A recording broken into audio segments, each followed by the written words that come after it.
One really fun challenge in this score was coming up with the sound for the Atlanteans. And the interesting thing about the music for this project was you have one culture that is rooted and grounded in history, and you have another culture that is grounded in mythology. And the way that those two interact with each other had to feel like they were a part of the same universe.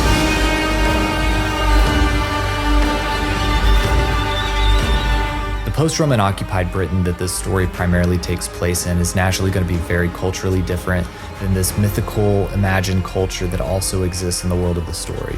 So one of the things we had to do was figure out a way to make the music of this mythical place sound different without it sounding like this music belonged in a different movie.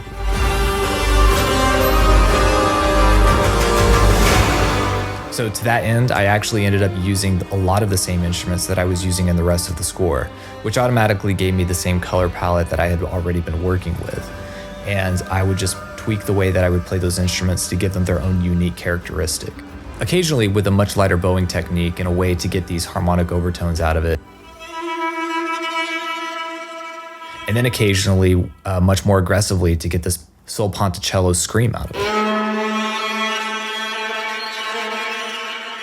But one instrument that I wanted to make sure was specific to our Atlantean sound was the electric cello.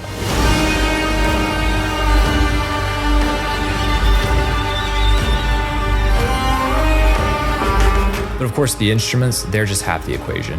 The notes and the character themes that they play are the most crucial part.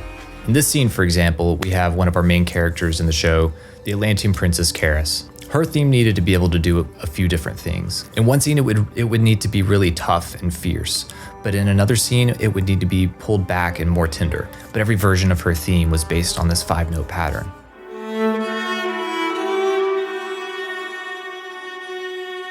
The full version of this tune actually ended up being a much longer leitmotif that has this chaptered feel to it that really parallels the story of her character's journey. And the cool thing about her leitmotif is that you can break it down into a smaller celled version of itself to give you this really powerful motif that we use for a lot of her character moments in the show.